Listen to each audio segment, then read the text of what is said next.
In a diplomatic spectacle that stunned observers worldwide, former U.S. President Donald Trump dramatically cut short high-stakes discussions with Ukrainian President Volodymyr Zelensky, ordering his abrupt removal from the White House. The unprecedented move has sent shockwaves through global politics, fueling concerns about Western unity at a critical moment in the war in Ukraine. Weighing in on the explosive incident, Reform UK leader Nigel Farage broke his silence, offering his take on the fallout. The spat in the White House last night is regrettable and will make Putin feel like the winner. But this is not the end of the story, far from it. A peace deal is essential and Ukraine needs the right security guarantees, Farage posted on X. Even you, but you have nice ocean and don't feel now, but you will feel it in the future. God bless. You don't know that. God bless. You don't God know bless. That. You will not have war. Don't tell us what we're going to feel.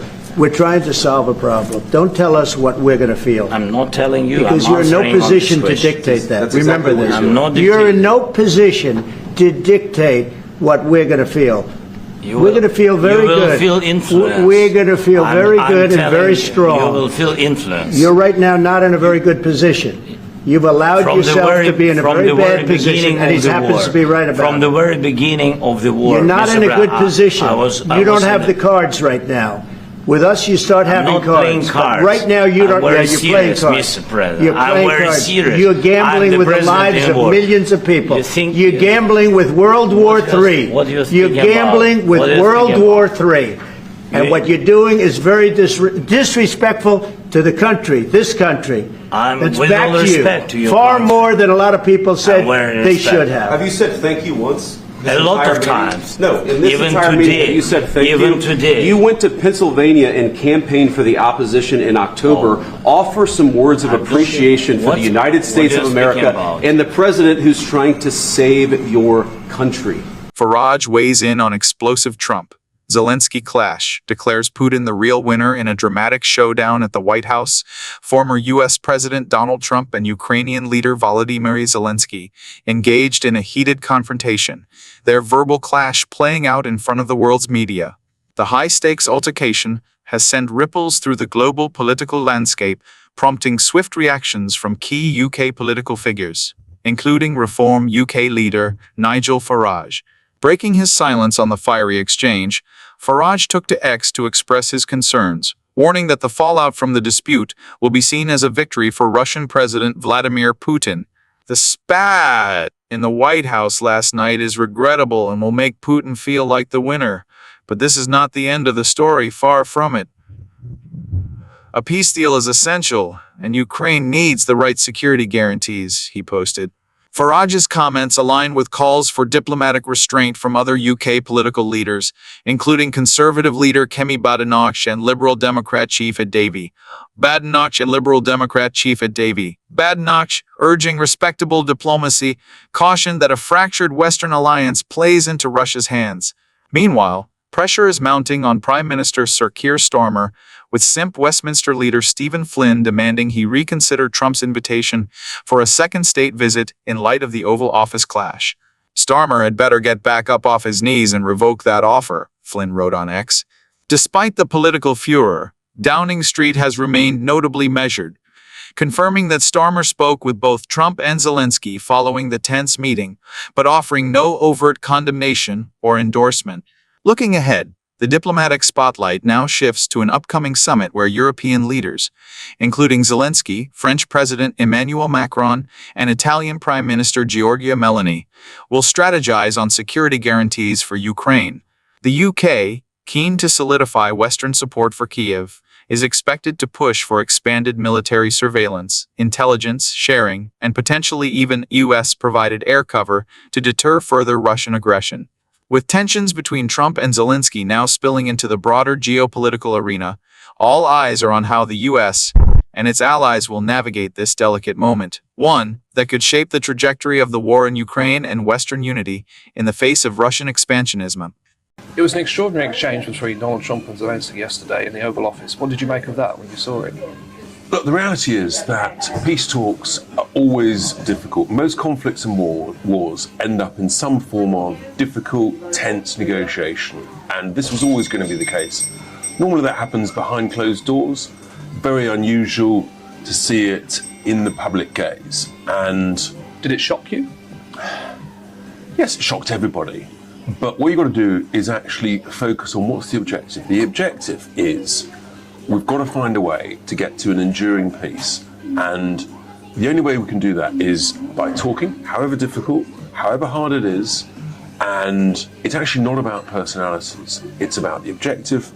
To get an enduring peace, it's all around the quality of the security guarantees. And I've been saying that for weeks, as has Nigel, and it's also around the money. And actually, there's $300 billion of Russian state assets held in Western central banks that Western leaders are being ridiculously feeble about having the courage to say, right, we're going to take those state assets from the aggressor Russia, and we're going to use those to help rebuild Ukraine, to help defend Ukraine with those security guarantees, and potentially to repay some of the money that's been donated by Western nations. So there's a lot to go for there. That money is a critical part of the security guarantees. And it's funny that people are reluctant to talk about it. I think it's completely unacceptable. We can get the right strong security guarantees. We've got to put everything on the table. Reform UK's Richard Tice suggests Ukraine should lease these land to Russia amid Trump Zelensky fallout in the wake of an explosive White House confrontation between Donald Trump and Volodymyr Zelensky. Reform UK's deputy leader Richard Tice has proposed a controversial solution to the Ukraine-Russia conflict, suggesting that Kyiv could lease land to Moscow as part of a peace deal.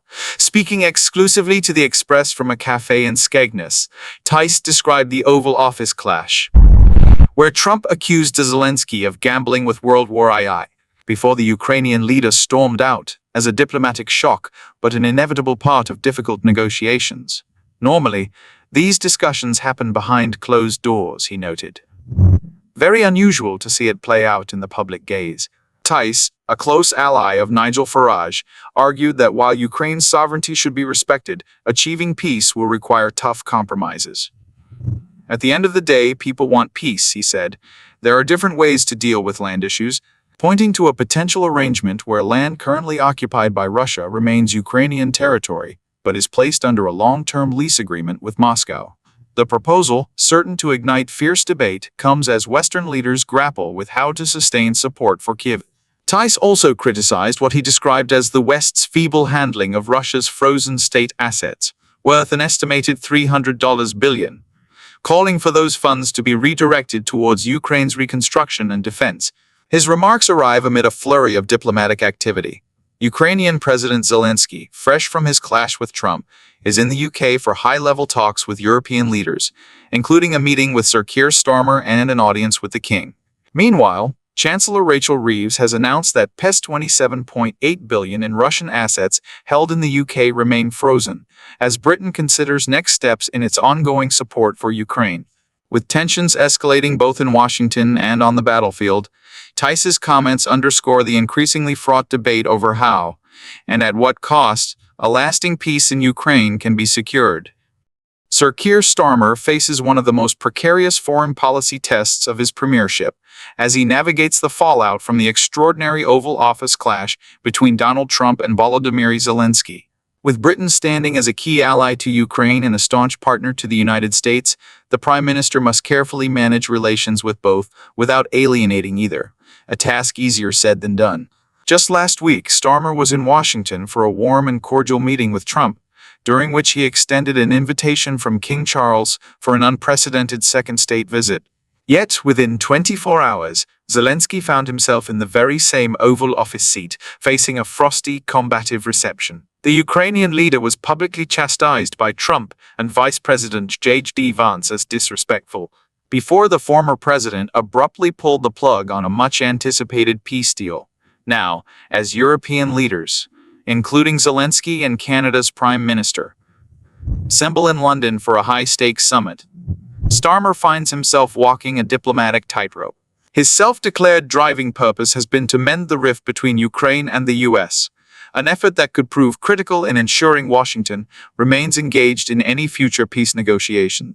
Speaking to the BBC's Sunday with Laura Quinsberg, The Prime Minister admitted the White House standoff made him feel uncomfortable, but insisted the focus must be on de-escalation rather than rhetoric. "Nobody wants to see that," he said. "The important thing is how to react to that. One option is to ramp up the rhetoric and express outrage. The other is what I did: roll up my sleeves, pick up the phone, and speak to President Trump, President Zelensky, and President Macron." With Zelensky by his side at today's summit and fresh calls for the UK to strengthen its support for Kiev, Starmer must decide whether to align himself more closely with European allies who are pushing for a tougher stance on Russia, or work to placate Trump in the hopes of maintaining us involvement in the region. The Prime Minister insists he trusts both Trump and Zelensky and believes the former is motivated by a lasting peace. But as tensions simmer and geopolitical fault lines deepen, Starmer's balancing act is only getting more precarious. Will he emerge as a bridge builder between Ukraine and the US, or find himself forced to take a definitive side? The reform revolution? The poll numbers that could put Farage in no. 10 Nigel Farage's Reform UK is on the brink of reshaping British politics, with internal strategists now pinpointing the precise polling threshold needed to propel the party into government.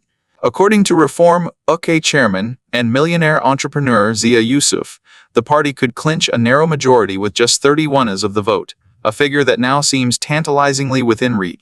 Citing Politico's latest poll of polls, which currently places Reform at 27, Yusuf argues that should the party push north of 35, it could secure between 350 and 400 seats in Westminster, potentially replicating the electoral landslide that handed Labour 412 seats with 34 of the vote in the last general election. This bold prediction underscores Reform's growing confidence that the political landscape is shifting irreversibly in its favor. Yusuf believes the Conservative Party is a spent force, and Labour is incapable of addressing the UK's most pressing issues, particularly illegal migration. Stopping the boats, he insists, is a matter of political will, not complexity. Our view is it's actually a very quick and simple problem to solve if you have the political will. He tells the Express, "You have to leave the European Convention on Human Rights. Labour will never do that.